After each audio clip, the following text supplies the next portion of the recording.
İctimai televiziya və 4-cü sənaye inqilabının təhlili və koordinasiya mərkəzinin birgə layihəsi. 4-cü sənaye inqilabı yalnız sənaye və iqtisadiyyatı deyil, eyni zamanda təhsili də köklü şəkildə dəyişdirir. Süni intellekt, böyük verilənlər, e-öyrənmə platformaları və virtual reallıq ənənəvi tədris metodlarını geridə qoyaraq daha interaktiv, fərdiləşdirilmiş və çevik bir yanaşma ortaya qoyur. Artıq biliklərə çıxış daha asandır və təhsil hər kəs üçün daha əlçatan hala gəlib. Lakin dəyişən yalnız təhsil üsulları deyil, əmək bazarında da yeni tələblər formalaşır. 4-cü sənaye inqilabı texnologiyaları bu ki, bura 100-dən çox texnoloji sahələr daxildir və bu sahələr inkişaf etdikcə təbii ki, əmək bazarına öz təsirini göstərir. Yəni, yeni peşələr yaradır. Yeni peşələrin yaranması da artıq o deməkdir ki, universitetlər buna öz təhsil proqramlarına adaptasiya etməlidirlər. Universitetlər ümumiyyətlə yeni proqramlar yaratmalıdırlar. Çünki bugün qarşımıza o sahələr, o vakansiyalar çıxır ki, onlar bəzən birinci dəfədir görürük. Maşın öyrənməsi üzrə mütəxəssis, blockchain mütəxəssisi, təhsil müəssisələri artıq mövcud proqramlarına adaptasiya etməlidir və dəyişiklik etməlidir. Çünki texnologiya hər gün, hər saat yox, artıq hər saniyə inkişaf edir. Verdiyimiz təhsil proqramlarının tədrisi zamanı müasir texnologiyalardan istifadə etmək lazımdır.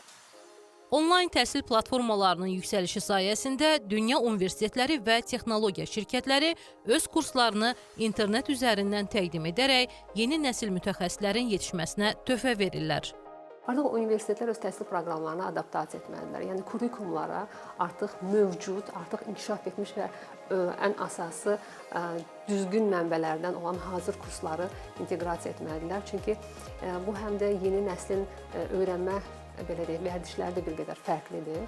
Əvvəllər gənclər daha çox oxuyub öyrənirlərsə, indi gənclər daha çox qulaq asıb və baxaraq öyrənirlər. Bunlar təbii ki, tədris proqramları, kurikulumlara adaptasiya olmalıdır. 4-cü sənaye inqilabının gətirdiyi ən mühüm çağırışlardan biri də işçi qüvvəsinin yenilənən tələblərə uyğun hazırlanmasıdır. Dünya İqtisadi Forumu hər il Gələcəyin Peşələri adında bir hesabat yayımlayır. Sonuncu hesabatda bildirilir ki, ümumiyyətlə dünyada olan 92 milyon iş yeri ləğv olunacaq. İlk olaraq bu biraz negativ səslənir, amma eyni zamanda bilir ki, 170 milyon da yeni iş yeri yaradacaq. Bu deməkdir ki, artıq ortada bir 78 milyon belə deyək, iş yeri yaranması deməkdir. İnsanlar düzgün, bugünkü əmək bazarının tələblərinə uyğun bacarıqlar formalaşdırmalılar. Bunlar hansı bacarıqlardır? Düzgün alətləri, proqramları istifadə etməliyik, bacarmalıyıq. Analitik düşüncə qabiliyyətimizi inkişaf etdirməliyik, kreativ düşüncəmizi, problem həlli qabiliyyətimizi inkişaf etdirməliyik. Təhsildə innovasiyanı təşviq edən təşəbbüslərdən biri də Elm və Təhsil Nazirliyinin dəstəyi ilə yaradılmış Sabah Lab'ın həyata keçirdiyi layihələrdir. Sabah Akademiya var, hansı ki, ölkənin qabaqcıl universitetlərində hal-hazırda biznesin inkişafı üzrə dərsləri keçirilir. Kurikulumumuzda olan fənlərdən əlavə olaraq başqa bir sistem var orada, hansı ki, layihə olaraq təqdim edilir. Hansı bu layihədə startapları da artıq bu gənclərin. Həmin layihələr isə bizdə Sabah Lab'ın tərkibində olan inkubasiya proqramlarını qəbul alırlar və bu şəkildə də biz onların yollarında kömək edirik ki, daha rəqəmsallaşsınlar, öz məhsullarını yetişdirsinlər, bazara çıxartsınlar və inkişaf etsinlər. Eyni zamanda sırf bizim akselerasiya və inkubasiya proqramlarımızdan KidFi, Cyvers və eyni zamanda Tutoraz kimi layihələrimiz olub ki, bunlar hər biri bu inkişafın və rəqəmsallaşmanın sırf təhsil yönümlü layihələri irəlilətdirlər. Sabah Lab startaplar və gənc mütəxəssislər üçün müxtəlif təlim və inkişaf proqramları təklif edir. İnkubasiya proqramları var. İntensiv 3 aylıq bir proqram olur. Hansı ki, həftədə 2 dəfə bizim partnyorumuz tərəfindən keçirilən təlimdir. Hansı ki, bu daha çox teorik cəhətdən olan bir təlimdir. Bunların həm təhsilinin, həm də ki, startaplarının, layihələrinin inkişaflarını çox qısa müddət ərzində reallaşdıra bilək. Akselerasiya, bu isə bizim digər qlobal partnyorlarımız tərəfindən orta keçdiyimiz proqramlar olur ki, orada sırf biz hazır məhsuldan investisiya alışına gətirməyə çalışırıq layihələri. Orada isə bizim kurikulumumuz tamamilə fərqli olur və daha çox praktik olur. Eyni zamanda biz onlara daha çox network dediyimiz, yəni ətrafımızdan çox kömək eləməyə çalışırıq ki, o məhsulu ən qısa müddətdə sata bilsinlər və istədikləri investisiyanı ala bilsinlər.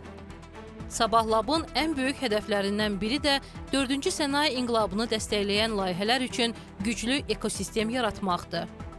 Layihəmiz var ki, Sabah City'dir. Bu isə digər bir deyilsin, texnoloji bir parkdır. Burada böyük şirkətlər, hətta universitetlər artıq müqavilələr imzalayıblar. 2026-cı ildən orada fəaliyyət başlayacaqdır. Hədəfimiz var ki, 20 mindən artıq insanlar orada gəlsinlər, aktiv şəkildə iştirak etsinlər, layihələrə qoşulsunlar, ekosistemi çox dərindən tanısınlar və bu şəkildə də sənaye inqilabına dəstək göstərək. 4-cü sənaye inqilabı təhsil və təlim anlayışını köklü şəkildə dəyişdirir. Artıq biliklərə çıxış daha asan, öyrənmək isə daha fərdiləşdirilmiş və interaktiv hala gəlib. Uğurun açarı isə bu imkanlardan maksimum yararlanmaq və gələcəyin bacarıqlarını inkişaf etdirməkdir. İctimai televiziya və 4-cü sənaye inqilabının təhlili və koordinasiya mərkəzinin birgə layihəsi.